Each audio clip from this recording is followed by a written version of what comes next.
Hello friends, let us go through fundas of public key cryptography, especially RSA algorithm. My hope is that post this introduction you would be able to easily go through the original paper which is mentioned in the description.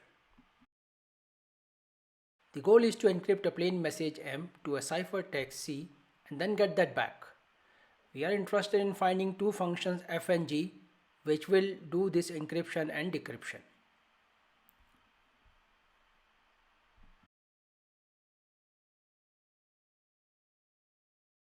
So overall what we want is we want to get back the message once it has gone through both the functions. So basically first you apply f on message and then you apply g on the outcome of that, and you should get back the message back. So that is the first thing that we want from public key cryptography.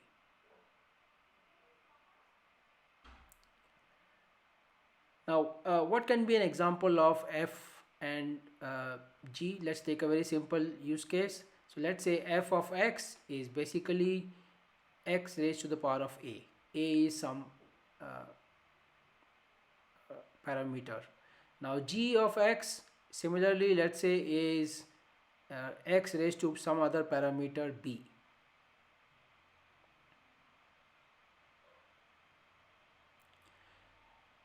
So what we want from these functions is that we should be able to get message back when we apply f and g one after another on the input. So we take the message, we raise it to the power of a, and then we raise it that to the power of b, we should be getting back the message.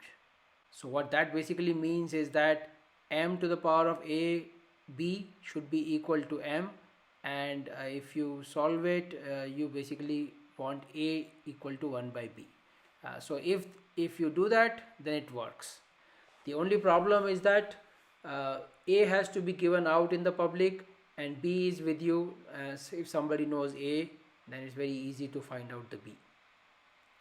So, but as far as our basic first need is concerned, this fits.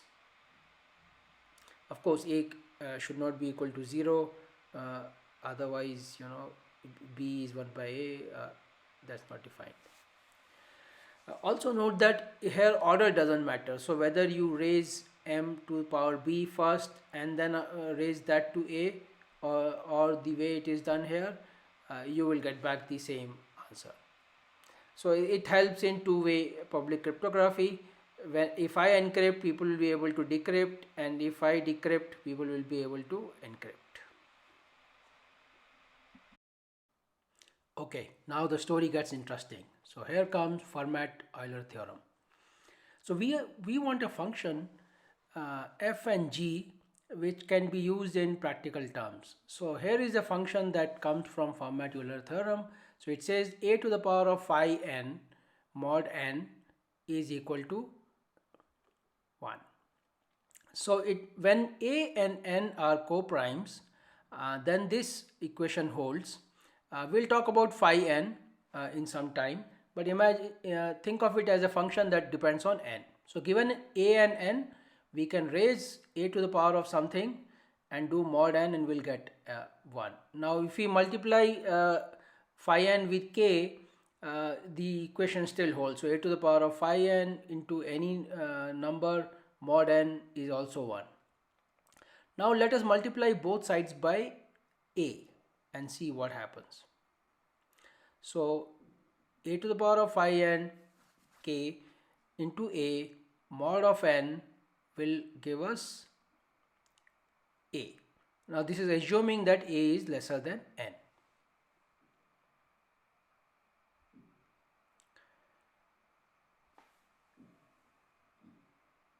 So simplifying it, basically it becomes a to the power of phi n into k plus 1 mod n equal to a. Okay, so now let's say we find two parameters e and d such that we can replace the exponent of a with that. So basically what we want is a to the power of e and d, e into d mod of n, and it should give us a.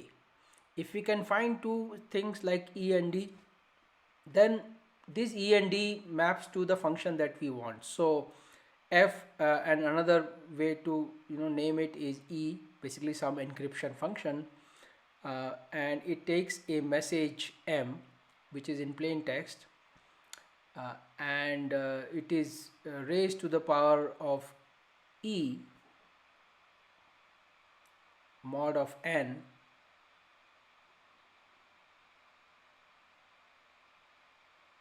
and that gives you the ciphertext.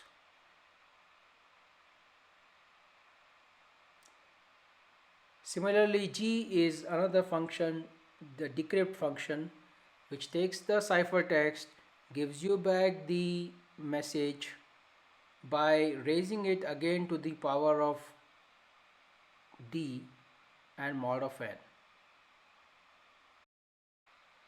Okay, so this is good. So we want E and D which fit uh, the equation phi of n into k plus 1, it should be equal to E into D. So this is like saying that E and E into D, if you do mod of phi n, we should get a remainder 1, which basically is another way to say that product ED should be a multiple of phi n with a remainder 1. Okay, so now let's talk about phi of n. So phi of n is also called as Euler-Toscan function. What it basically defines is it gives you the count of co-primes which are between 1 and n. Two numbers are co-primes when the only prime factor they share is 1. So let's take an example. Let's say we want to compute phi of 4. Now numbers less than 4 are 1, 2 and 3. Is 4 and 1 co-prime? Yes, the only factor is 1. 2 and 4 have two things in common, 2 and 1. 3 has only one factor common, which is 1. So phi of 4 is 2. So now another interesting thing is that when you take phi of a prime number, it is basically equal to p minus 1, and which is basically the definition of prime number, right? Because it doesn't have any of the numbers before it doesn't divide it, so it doesn't have any it's co-prime with everything below it. Now if you have a number which is a product of two prime numbers, then also it is slightly easy to do this, find this count. So it is simply equal to p minus 1 into q minus 1. Now this is going to be a very interesting property that we will use to find the phi of n. Now what we have to do is we have to choose a number n which should be large, and it should be a product of two prime numbers p and q. Ideally you would start with two big prime numbers p and q, multiply them to get n, and the reason we are doing is that it is easy to find the phi of this product. So phi of n, if you know p and q, it's very easy. It is p minus 1 into q minus 1.